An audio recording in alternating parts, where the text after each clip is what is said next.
lods, isa ng mapapalang araw sa ating lahat. So welcome back ulit sa ating YouTube channel. So maninisid ulit tayo dito ngayon mga lods. Sa likod natin yung bato na yan, baka meron tayong mahuling dalag at tilapia dyan. Sana may nakaliblib na maraming isda dyan.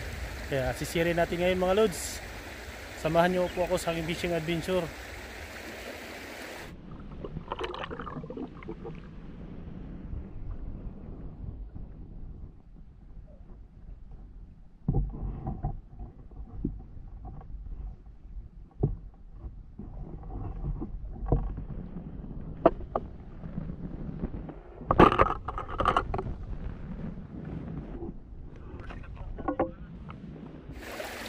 Yan mga lods, so naka first catch agad tayo mga lods.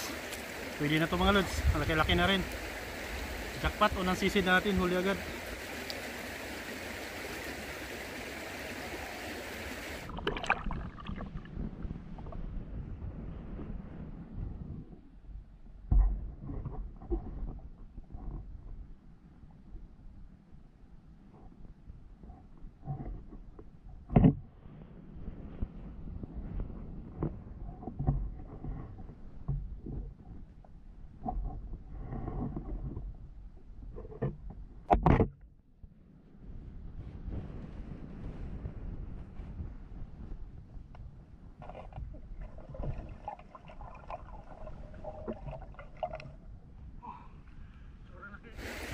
So pangalawang huli natin to mga lods.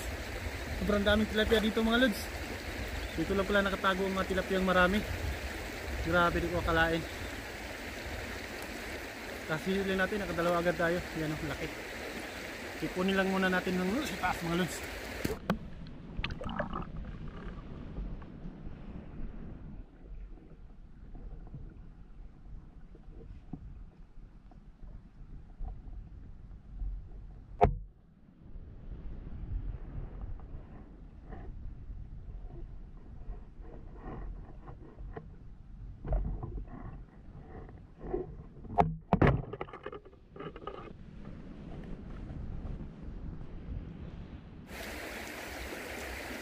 Third catch mga lods. Grabe. Pangatlong huli natin. Bilis makahuli dito mga lods. Magilas nga lang. Yan o, nakatatlo na tayo. Bilis makahuli dito mga lods. Diskarte lang talaga. Grabe. Kamay mga lods.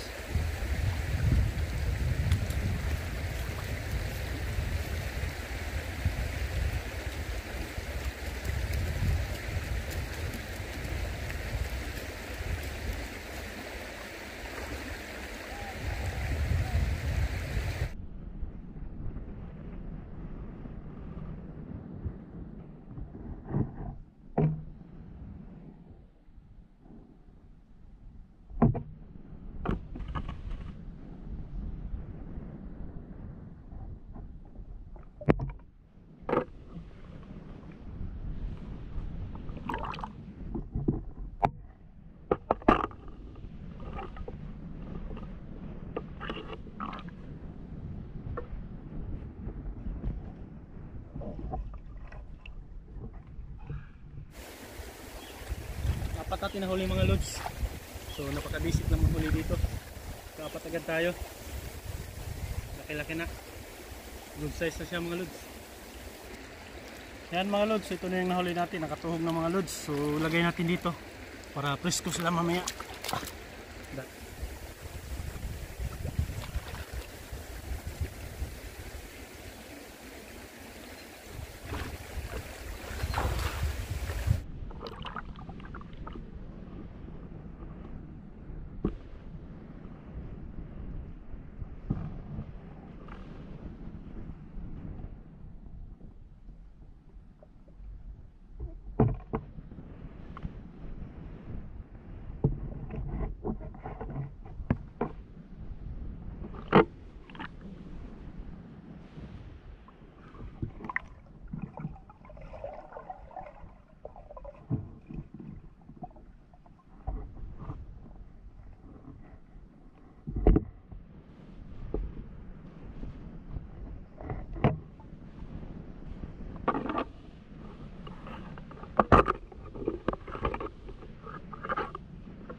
na tayo.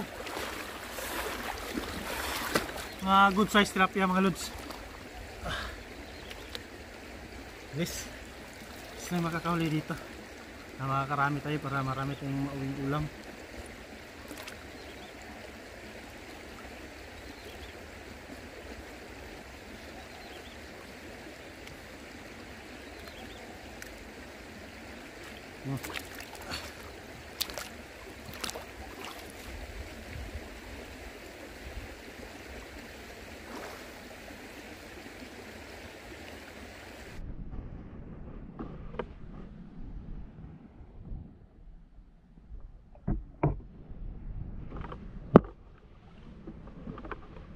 So ito na lahat ng nahuli natin dito sa mga bato na ito mga lods. So, nakakarami din tayo ng tilapia.